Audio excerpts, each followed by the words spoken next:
아멘. 귀한 찬양 감사합니다. 이 귀한 찬양을 듣는 우리도 행복합니다. 이 시간에는 민수 나와서 하나님 앞에 또 찬양합니다. 주변 분들하고 인사라고 그럴 때 인사 열심히 잘 하세요. 그게 몰라서 그러지 같은 아파트 단지에 사는 사람도 있어요. 마트에서 만날지도 몰라. 이서진 하나 둘 셋 넷 다섯 번째 오른쪽 계신 분이 같은 아파트 사는 사람이야. 민수 찬양하겠습니다.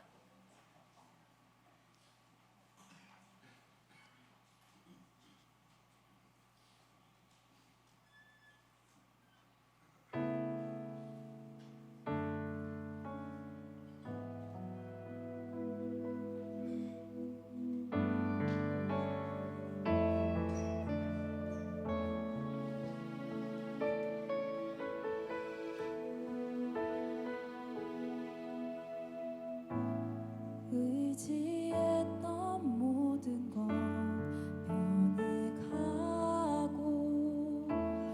억울한 마음은 커져가네. 부끄럼 없이 살고 싶은 마음 주님 아시네.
참 감사합니다. 감사합니다. 유학을 일찍 잘 보내놔서 중국에도 공부도 열심히 하고 찬양도 열심히 해서 아름다운 찬양 우리에게 들려줘서 감사하고, 제가 추석 명절이 목금토인데 제가 화요일 날 우리 윤진경 집사가 추석을 혼자 지내야 돼요. 중국 소주에서. 그래서 그 집에 좀 갔다가 화요일 날 갔다가 수요일 날 상해로 나와가지고 지금 찬양한 민수도 추석에 거기 혼자 있으니까 점심을 좀 사주고, 교회 다니나 가서 교회도 좀 가보고, 사는 집에서 예배도 드리고, 그렇게 올라고 1박 2일 계획을 세웠는데 어제 내가 얘기했어요. 어떻게 만나냐고. 너네 공부하는 복단대학교 북문에 서 있으면 택시 타고 내가 그리 가면 되니까 거기서 만나서 밥이나 먹자고. 참 감사합니다. 이렇게 멀리서 있는데도 늘 교회를 잊지 않고 와서 신앙생활 방학 때 잘하고 다시 중국에 들어가서 또 거기서 살고, 하여튼 믿음 안에서 오가는 소식들이 참 좋은 소식이라 너무 감사하고, 이 모든 일을 이루신 하나님께 늘 감사합니다. 오늘도 주의 전을 찾은 여러분들에게 주님의 은혜와 사랑이 넘치게 되시기를 주님의 이름으로 축원합니다. 옆 사람 손을 꼭 붙잡고 인사하십시다. 하나님은 당신을 참 이뻐하십니다. 시작. 우리가 믿고 의지하는 예수님은 도시뿐이 아니라 촌사람이셨어요. 그 갈릴리 저 북쪽 지방인데 이스라엘의 북쪽 지방의 나사렛이라는 동네가 산동네거든요. 그 산동네에서 30년 동안 사시면서 아버지 요셉이 일찍 돌아가셔가지고 목수일을 하면서 이 생계를 위해서 애를 쓰셨던 분입니다. 그래서 30년 지난 후에 이때 공생애를 시작하시면서 제자들과 함께 하나님 나라도 전하시고, 귀신 들리는 사람 귀신도 쫓아주시고, 병도 고쳐주시고, 그러고 살다 보니까 반대하고 싫어하는 사람들이 자꾸만 생겨요. 요즘으로 말하면 예수님이 한번 움직이시고 말씀을 전하시게 되면 악성 댓글을 다는 사람들이 자꾸 늘어나는 거예요. 그랬거나 말했거나 또 열심히 전하고 사시다가 오해를 받고 억울한 일도 많이 겪으시다가 하나님 뜻 따라서 대속의 죽음, 십자가를 선택하시잖아요. 십자가를 스스로 선택하시고 돌아가시고, 예수님이 돌아가시고 나니까 예수님을 따랐던 제자들과 많은 사람들이 황당하게 어떤 배신감도 느끼고 이거 어떻게 해야 되지? 그런 걱정하고 있을 때 3일 만에 예수님이 다시 부활하시잖아요. 이 살아나신 예수님께서 제자들을 다 찾아가셔가지고서 이런저런 말씀을 전해주시는데, 그때 예수님께서 전해주셨던 이야기들을 다 잊어버리고 삽니다. 성경에 많이 나와 있거든요. 얼마나 이 말씀이 중요했는지 마태복음에도 적어놓고 마가복음에도 적어놓고 누가복음, 요한복음에 다 적어놨는데 우리들이 이 말씀을 잘 잊어버리고 삽니다. 그 대표적인 게 마태복음 28장에 나오는 이야기예요. 19절로 20절. 마태복음 맨 마지막에 보면 이런 말씀이 있습니다. 다 같이 읽습니다. 그러므로 너희는 가서 모든 민족을 제자로 삼아 아버지와 아들과 성령의 이름으로 세례를 베풀고 내가 너희에게 분부한 모든 것을 가르쳐 지키게 하라. 볼지어다 내가 세상 끝날까지 너희와 항상 함께 있으리라 하시니라. 아멘. 이 말씀의 원어는 명령법으로 되어 있거든요. 이게 어떤 얘기냐면 너 가, 그래가지고 세례를 주어, 그리고 가르쳐 지키게 해. 내가 너와 함께 할 거니까 아무 걱정하지 말고 가. 뭐 이런 말씀입니다. 예수를 믿고 난 다음에 전도한다는 게 쉬운 게 아니거든요. 이 전도는 어렵다는 선입견이 있어요, 우리에게. 근데 전도라는 게 복잡한 게 아니고 어려운 게 아니라 내가 만난 예수, 내가 경험한 이야기, 내가 알고 있는 예수님에 대한 이야기를 남에게 옛날 얘기해 주듯이 그냥 해라는 거예요. 입 다물고 있지 말고 그냥 전하라는 거예요. 에스겔 선자를 통하여 하나님께서 우리에게 주셨던 말씀은 뭐냐면, 네가 알고 있는 이야기, 네가 본 이야기를 가만히 입 닫고 있지 말고 전하라는 거예요. 내가 누구냐? 내가 성문을 지키는 나팔수라는 거예요. 내가 성문을 지키는 파수꾼인데 적군이 저 몰려오고 있잖아요. 적군이 오면 나팔을 막 불어가지고 적군이 온다는 소식을 알려야 되는데 나팔수가 가만히 있었어. 그러면 이 모든 책임을 그 파수꾼에게 물을 거라고 예수님이 말씀하시는 거잖아요. 우리가 전했는데 그 사람들이 피하지 않은 건 그 사람 탓이에요. 근데 전하지도 않았다면 그 모든 책임을 나한테 물으시겠다는 게 하나님의 말씀이시거든요. 이게 마태복음 28장 맨 마지막에 마태라고 하는 사람이 복음서를 써내려갈 때 마지막에 한 얘기가 뭐냐면 전하라는 거예요. 자, 마가복음도 마찬가지입니다. 마가복음 16장까지 있거든요. 16장까지는 맨 마지막에 읽어봅니다. 또 이르시되 너희는 온 천하에 다니며 복음을 전파하라. 믿고 세례를 받는 사람은 구원을 얻을 것이요 믿지 않는 사람은 정죄를 받으리라. 이게 마태복음도 맨 마지막에 내가 너희에게 한 이야기 있잖아. 너 혼자만 알지 말고 좀 전해. 네가 경험한 거 있잖아. 그거 너 혼자만 알지 말고 좀 전해. 마가복음도 똑같아요. 마가복음도 너 혼자 알고 있지 말고 전해야 돼. 입을 좀 벌려. 뭐 이런 얘기를 하는 게 마가복음이에요. 자, 사복음서 우리가 얘기할 때 마태복음, 마가복음, 그 다음에 뭐예요?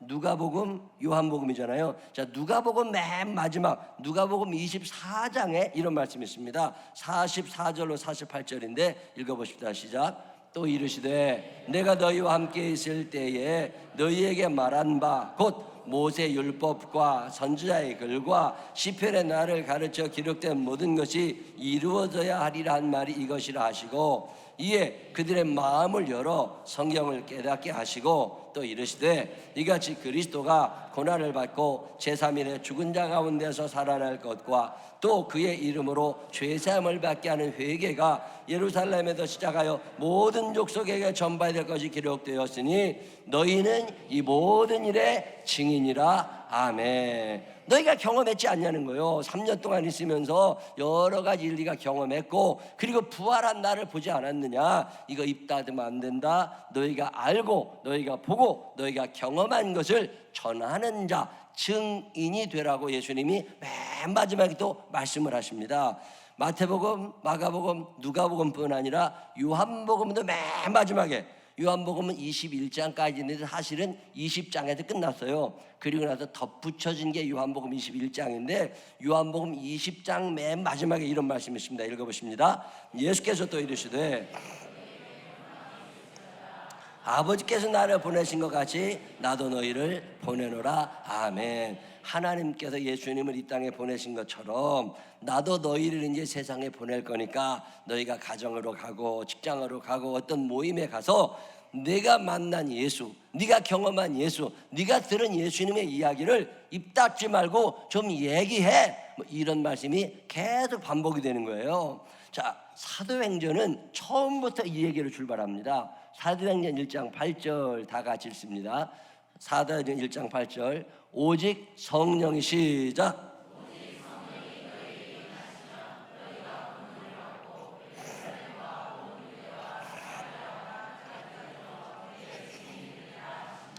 아멘. 그러니까 마태복음, 마가복음, 누가복음, 요한복음, 사도행전에 계속 강조되는 이야기는 너네들 전도한다는 걸 어렵게 생각하지 말고 네가 경험한 예수님 이야기, 네가 알고 있는 믿음 생활 잘하고 있는 어떤 사람의 이야기를 입 다물고 있지 말고 얘기 좀 하라는 거예요. 이게 어려워요, 쉬워요? 이거 여러분 식당 가서 밥 잘 먹고 나면은 식당 좋다고 떠들어대잖아요. 옷을 어디 가서 싸게 사면 또 떠들어대잖아요. 그런 것처럼 아주 쉽게 내가 만난 예수님의 이야기, 내가 배운 예수님의 이야기, 내 주변에 알고 있는 어떤 사람이 가지고 있는 예수님의 얘기를 좀 전하라고 하시는 게 예수님의 마지막 명령이에요. 이 말씀을 지키며 살아갈 수 있는 사람들이 되시기를 바랍니다. 생명나무 교회가 하나님께서 베풀어 주신 은혜와 사랑을 전하는 사람들이 되시기를 주님의 이름으로 축원합니다. 전하지 않으면 어떻게 들어요? 전하는 자가 있으니까 듣는 거지. 내가 오늘 예수를 믿는다는 얘기는 누군가 전해준 거예요. 1885년 4월 5일은 기독교 역사에서 굉장히 중요한 날입니다. 제물포, 지금 인천항에, 그때는 제물포항에 언더우드 선교사하고 아펜젤러 선교사 부부하고 같이 들어온 날이 그날이에요. 이 아펜젤러 선교사가 감리교 선교사였는데 이 양반이 결혼하고 27살에 새로 결혼한 신부를 데리고 한국에 오는 거예요. 여러분 상상이 되세요?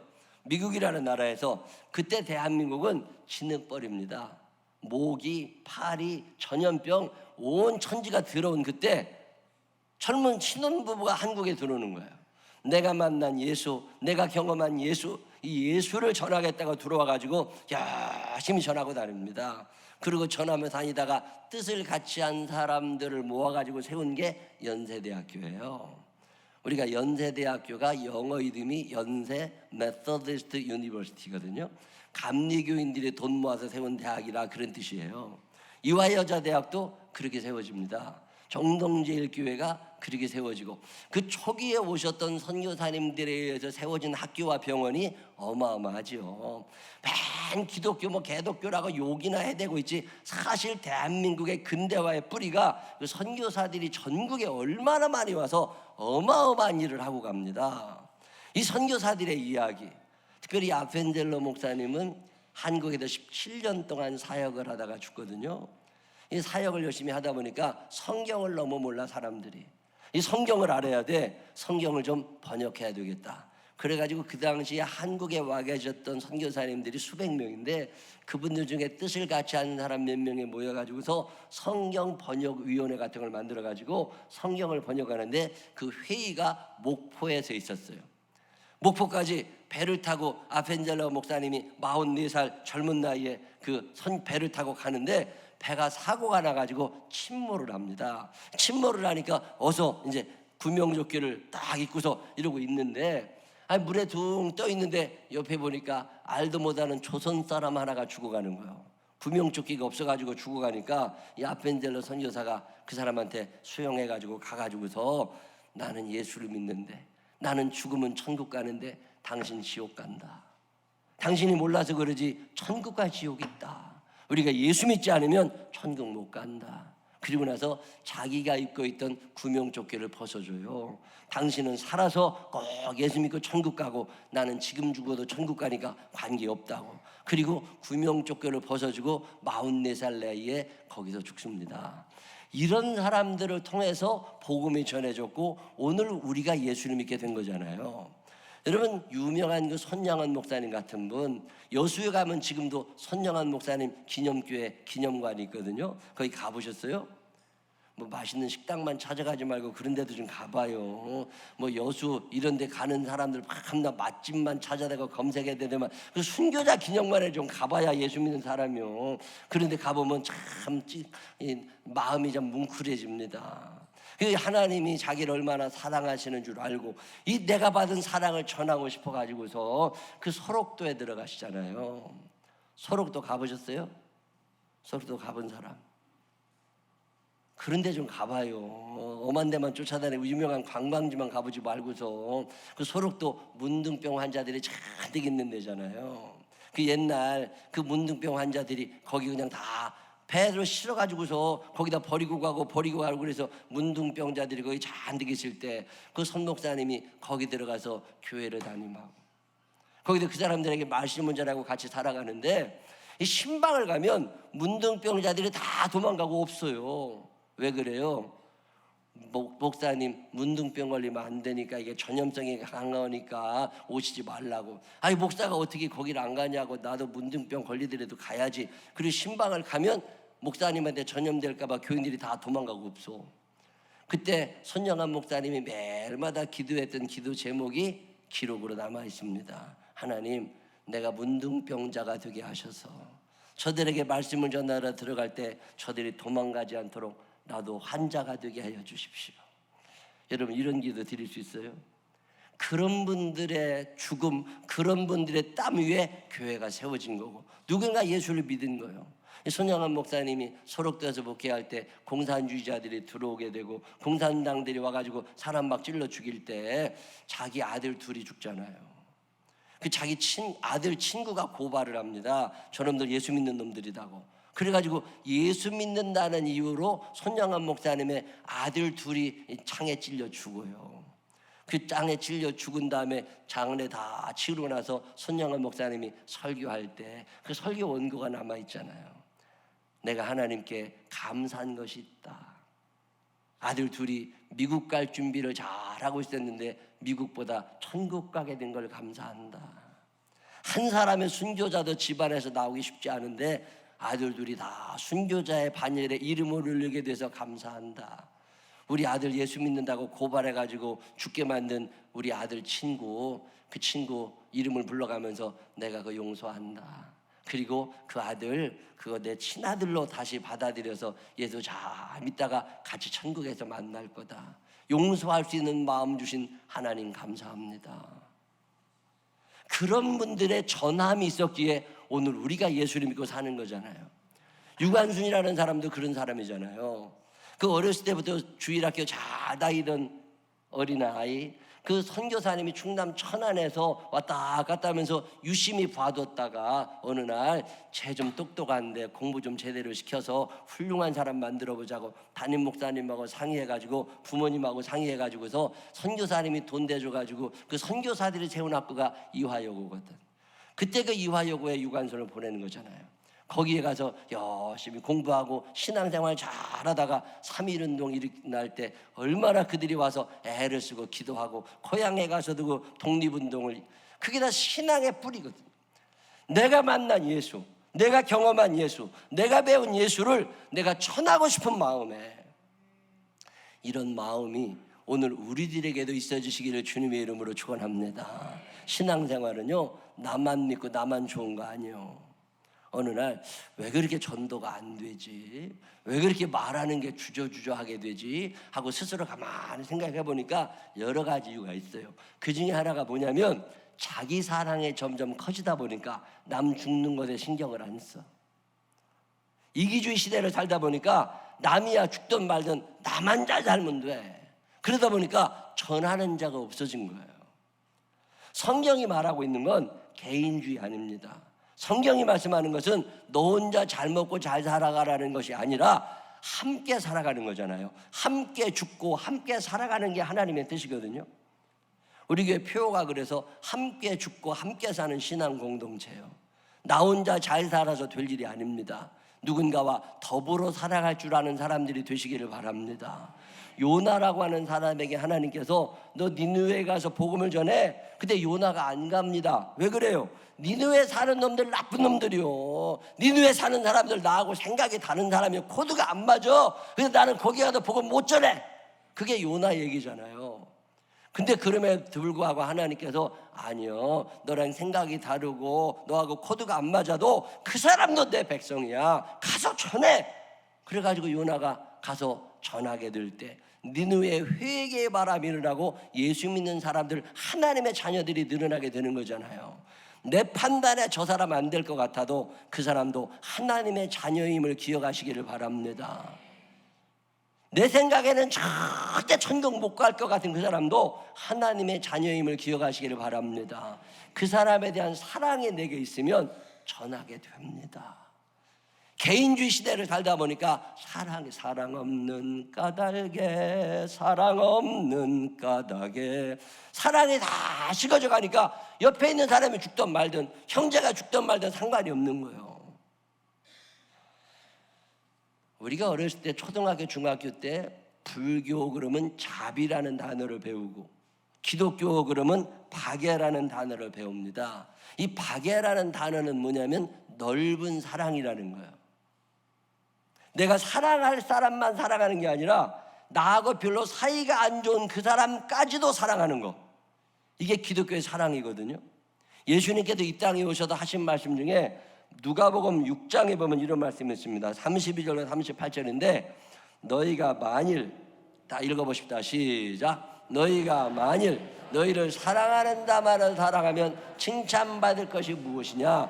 죄인들도 사랑하는 자는 사랑하느니라. 너희가 만일 선대하는 자만을 선대하면 칭찬받을 것이 무엇이냐? 죄인들도 이렇게 하느니라. 너희가 받기를 바라고 사람들에게 구워주면 칭찬받을 것이 무엇이냐? 죄인들도 그만큼 받고자 하여 죄인에게 구워주느니라. 오직 너희는 원수를 사랑하고 선대하며 아무것도 바라지 말고 구워주라. 그리하면 너희 상이 클 것이요 또 지극히 높으신 이 아들이 되리니 은혜를 모르는 자와 악한 자에게도 인자하시니라. 아멘. 나한테 좋게 해주는 사람만 사랑하는 건 누가 못해요? 저 사람은 내가 전해도 예수 안 믿을 거예요. 그런 생각을 가진 사람에게조차 사랑의 마음을 가지고 전하라고 말씀하고 계십니다. 아마 생명나무 교회에서 신앙생활 하시는 여러분들 중에 대부분은 신앙생활 하면서 어떤 경험이 있으실 거예요. 영적인 체험이 있다고. 아, 하나님 살아계시구나. 아, 하나님 진짜구나. 이런 게 있는 사람들은 가만히 입 다물고 있지 말고 그 경험을 주신 하나님을 자랑할 수 있는 사람들이 되시기를 주님의 이름으로 축원합니다. 전도는 그래서 내가 만난 예수를 전하는 거예요. 내가 경험한 예수를 전하는 거예요. 내가 배운 하나님의 말씀을 전하는 거예요. 전하는 게 어려운 거 아닙니다. 전하는 건 자랑하는 거라고 생각하시면 돼. 전도하는 게 어렵지 않은 이유는 자랑하는 거라 그래요. 전도는 쉽다, 무지무지 쉽다. 시작.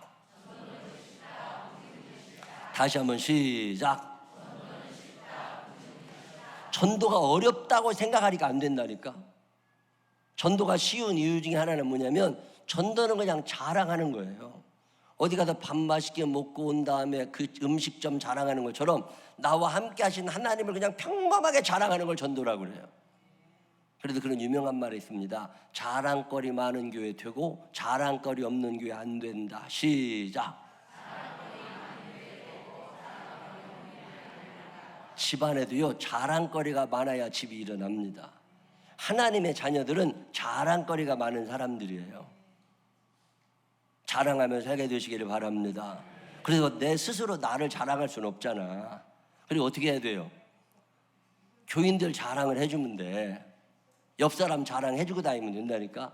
옆 사람 손을 꼭 붙잡고 눈을 쳐다보면서 어디 가서 나 좀 자랑해줘. 시작. 어디 가서 나 좀 자랑해줘. 서로 자랑하고 댕겨. 서로 자랑하고 댕겨. 권사님들끼리 서로 비난하고 헐뜯지 말고 서로 자랑하고 댕겨. 야, 그 권사님 이런 분이야. 야, 그 집사님 이번에 이런 일이 있었대. 이러고 자꾸 자랑하다 보면 그거 하나님의 영광을 받으시는 거예요. 옆 사람 비난하고 끌어내리는 게 쉬워요? 자랑하는 게 쉬워요? 비난하고 끌어내리는 데는요, 시간 가는지 모릅니다. 뒷담화라고 그러죠. 시간이 왜 그렇게 빨리 가나 몰라. 수다 떨다 보면 금방 1시간 갑니다. 근데 자랑하려고 마음먹으면요, 입이 딱 닫혀. 사랑하며 살게 되시기를 바랍니다. 사랑하며 살게 되시기를 바랍니다. 이 넉넉한 사랑이 없으니까 전도가 안 되는 거예요. 그 사람 예수 꼭 믿어야 될 사람입니다. 나 혼자만 잘 믿고 자자해는 생각하지 말고 자랑하며 살게 되시기를 바랍니다. 하나님을 자랑하시기를 바랍니다. 교회를 자랑하시기를 바랍니다. 교인들을 자랑하시기를 바랍니다. 이거 중요한 거니까 다시 한 번만 옆 사람 손을 꼭 붙잡고 눈을 똑바로 쳐다보면서 어디 가서 나 좀 자랑해 줘. 시작. 집안이 되려면요, 부부간에도 서로 자랑합니다. 애들이 엄마 아빠 자랑하고 어디서나 하나님을 자랑할 줄 아는 사람들 되시기를 바랍니다. 우리가 왜 전도를 안 하느냐? 또 하나 이유가 있는데 그게 뭐냐면 창피해. 아, 난 창피하더라고. 내가 예수 믿는다고 십자가 목걸이를 달고 다니기는 하지만 어느 날 이거 좀 띄고 싶을 때가 있어요. 원체 욕을 많이 하니까 교회 다닌다는 것 자체가 비난의 대상이에요. 그리고 교회에서 무슨 일이 하나 일어나잖아요. 그러면 온 매스컴이 집중을 해서 나쁘다고 보고를 막 해댑니다. 단체 도매금에 넘어가 버리는 거예요. 그러니까 예수를 믿는다는 게 참 창피해. 같은 놈 되는 거잖아요.